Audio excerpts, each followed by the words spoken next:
मुंख्लंनि नोगोर धेकियाजुलियाव एबिभिपिनि बानजायनायाव भारत उदांस्रि सानजों लोब्बा लाखिनानै 200 मिटार गोलाव माहारियारि फिरफिला लानानै हानजा सुरनाय हाबाफारि लायो। बे हाबाफारियाव फरायसालि आरो कलेजनि माखासे फरायसा फरायसुलिफोरा बाहागो लायो। मख'जाथावदि एबिभिपिनि बानजायनाय बे हाबाफारिखौ धेकियाजुलि बयज गोजौ फरायसालिनि गेलेग्रा फोथारनिफ्राय जागायनानै धेकियाजुलिनि लकनायक अमिय कुमार दास कलेजाव फोजोबहैयो।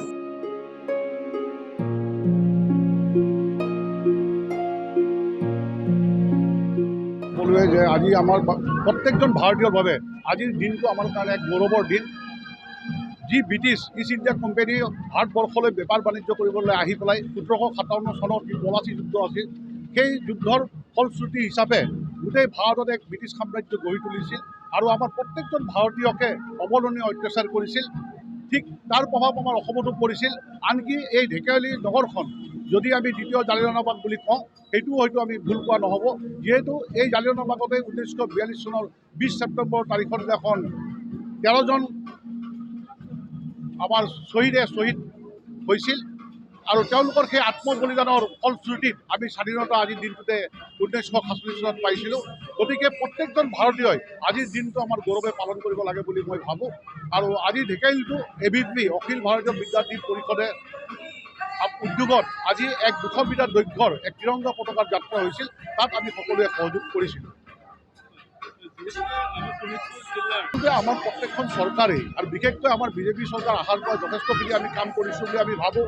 ইতিমধ্যে আপোনালোকে জানে প্ৰত্যেকজন শ্বহীদ পৰিয়ালত যিসকল ব্যক্তি এতিয়া জীৱিত আছিল, তেওঁলোকৰ সম্বন্ধীয় লোক, তেওঁলোকক ইতিমধ্যে আমাৰ চৰকাৰে 5 লাখ টকাকৈ দিছে। আনকি আমি 13জন শ্বহীদৰ নামত 13টা স্মাৰক ঢেকিয়াজুলি সমষ্টিত বিভিন্ন ঠাইত আমি স্থাপন কৰিছোঁ আৰু আমি আগলৈও আৰু বিভিন্ন ধৰণৰ তেওঁলোকৰ কাৰণে কাম কৰিবলগীয়া আছে আৰু আমি কাম কৰি যাম বুলি আমি আপোনালোকক প্ৰতিশ্ৰুতি দিব পাৰোঁ।